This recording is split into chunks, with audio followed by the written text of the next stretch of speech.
We are here, ladies and gentlemen. I know you can kind of see where I am in the world because of the map. Well, if you haven't met me before, my name is Patrick Toomey. I keep going further and further away from home. I can see that I put more sunscreen on because it's been hot here. But I'm from Banff in the Canadian Rockies, in case you're new here. Way up north, I have come down into the southern Rockies down here. And I am now, after a good long drive, I'm down in southern Utah. And I am, of course, at Bryce Canyon National Park. But all that said, let me show you where I am, everyone. Are you ready? Now, I don't have a zoom today, but this might just be the best reveal you're ever going to see. There are the hoodoos of Bryce Canyon National Park.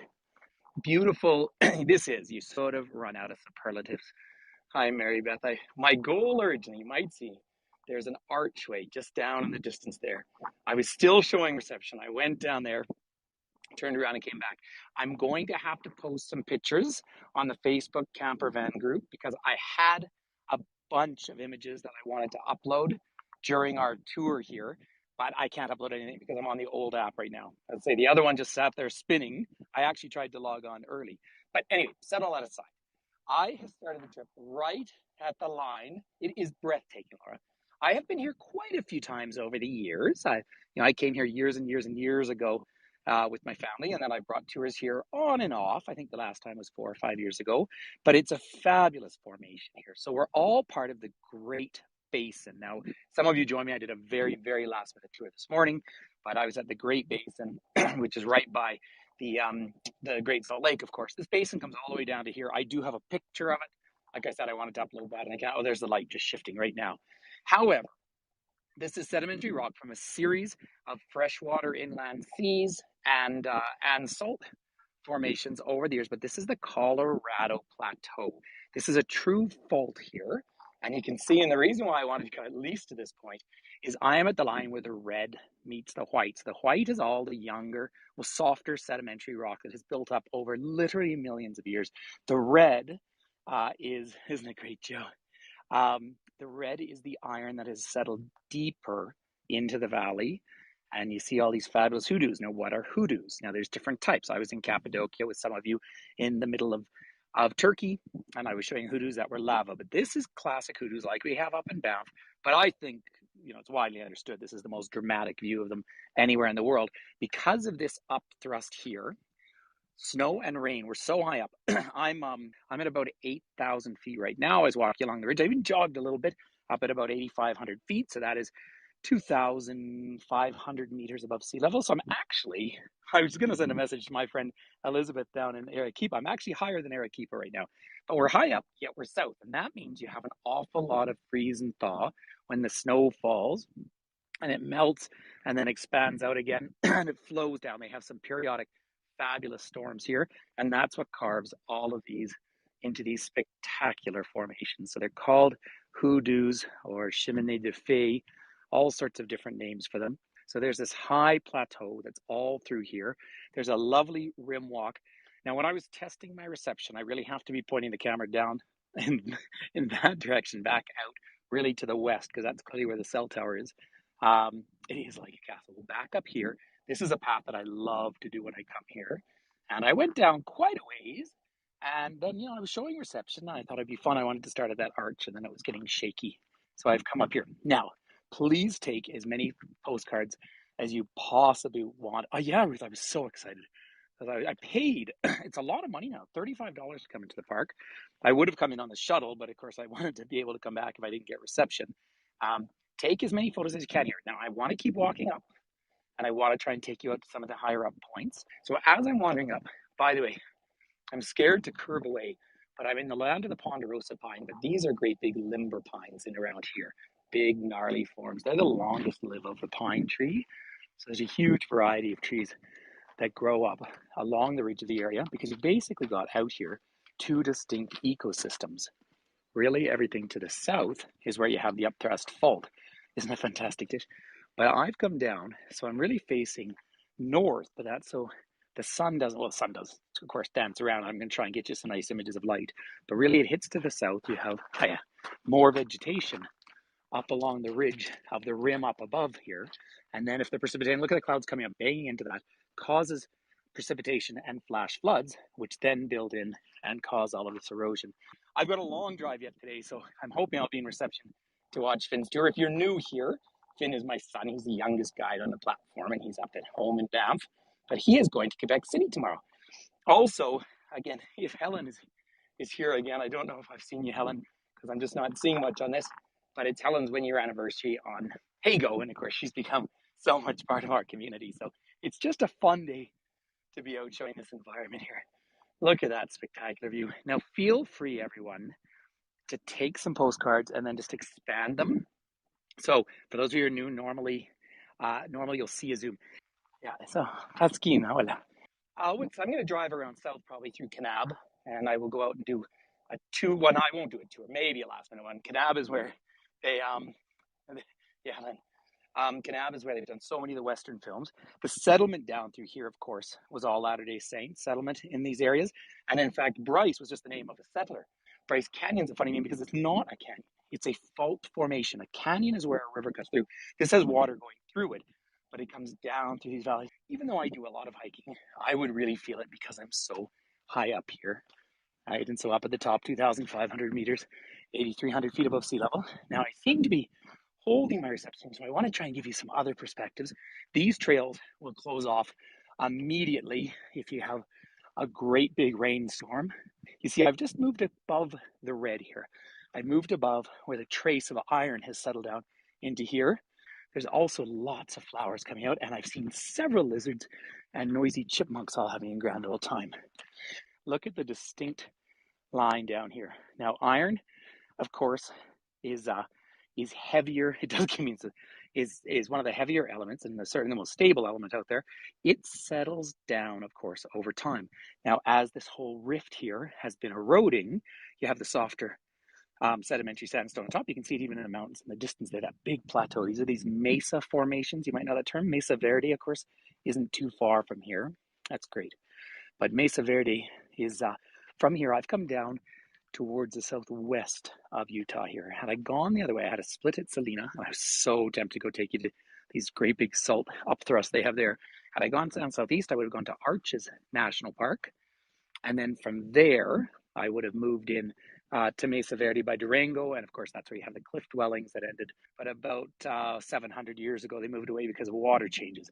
Now, there's not a lot of evidence of the indigenous people actually living in Caves here. It's because they had access down to the valleys where you can hunt. This is the land of mountain lions. There's black bears still down here. We're kind of out of grizzly country, but it is amazing that these plateaus, it's I think right now in Celsius, it's about 23, 22 degrees. I think the car said, whereas down in the valley, it was 28. So it was about 85, 86 Fahrenheit down in the valley. And as I've driven up here, it's dropped to about 75 or so. But just feel free to take as many postcards as possible. Now have a look at these hoodoo formations. You can pretty much it's gorgeous going. You can pretty much work out where the water has flowed down. I mean, it's so funny because I have done these tours in Banff where I've hiked down to our hoodoos, which are neat. But some of the hoodoos down in the valley here, some of these hoodoos can be up to 200 feet high. Now, I'm sort of walking half backwards as I go up the hill, by the way, everyone, because I just want to keep the screen pointed out to the valley where I know I get reception. But let me see if I can scan around a little bit up here. It is pretty remarkable. It's busy in the park. Now, obviously, it's a weekday, so it's not out of control busy. They do have a shuttle service here now. I'm really thinking I'll drive down to Kanab from here, and then I might try and go through the back of Zion. I'm going to go down to Zion tomorrow, of course. Have a look at that view. And look at that lovely valley down below. And this is why I say it's not truly a canyon, because you have a whole series of different water trails, although right now they're running dry, so they're like arroyos, which are dry riverbeds, what we would call a wash up in the mountains further to the north. So again, we're in this middle section right down here of Utah. I came down the interstate and then peeled off to come through here through some pretty good agricultural land. You can see in the distance, a little bit of a water reserve in the distance out there. But then as soon as you get up to the rim, suddenly your forest changes because the rim catches precipitation. Limber pines particularly do an excellent job of knotting together the ground and the soil through here.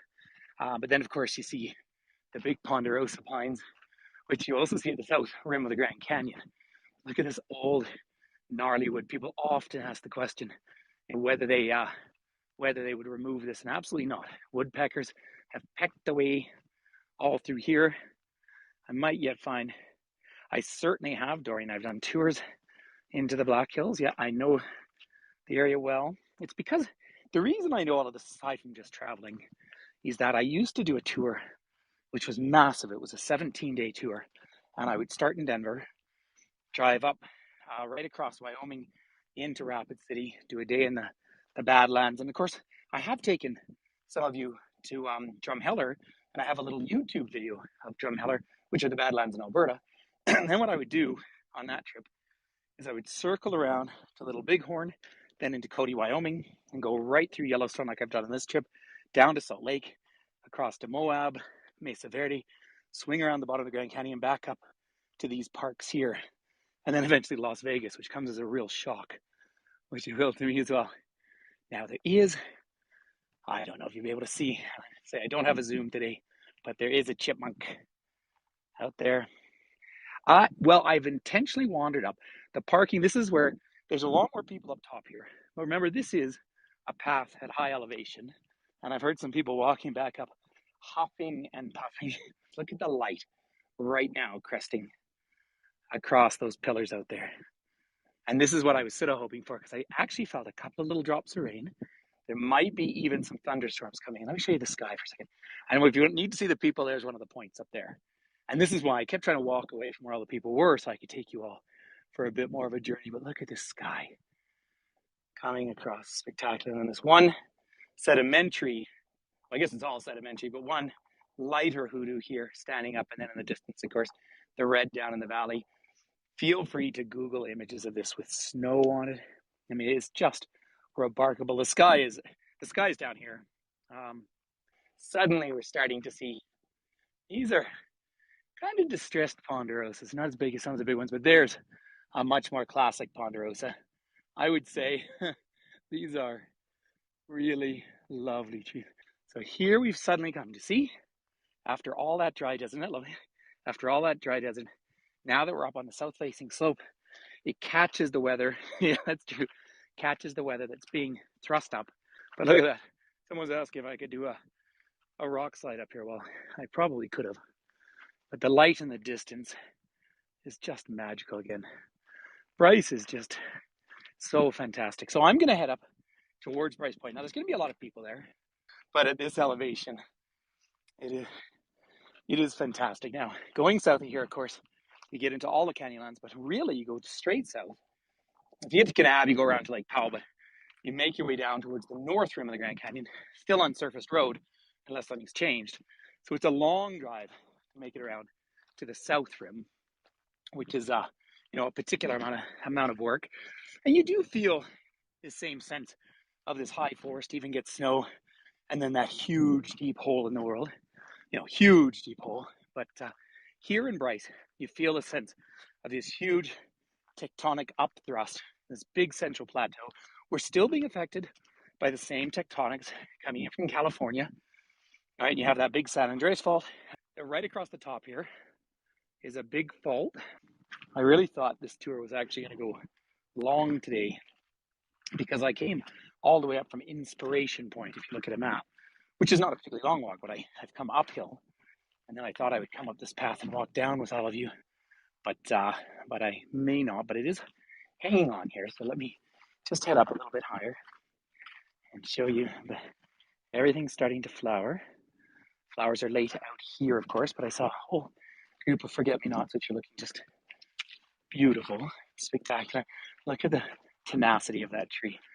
There's a postcard there. In fact, just hang on one second. I'm going to do a Toomey twist, everyone. Hang on. Close your eyes for 1 second. I just think that's a wonderful. If you take that as a photo, as a postcard, and then you can tip it over. Hang on tight again. Here we go back. Isn't that gorgeous? So, I'm up near the top rim here. And when I've been here with tour groups, I'll come up here with the bus, and for everyone who's up to it, I'll get the bus to drop off here and then go down and walk down with them.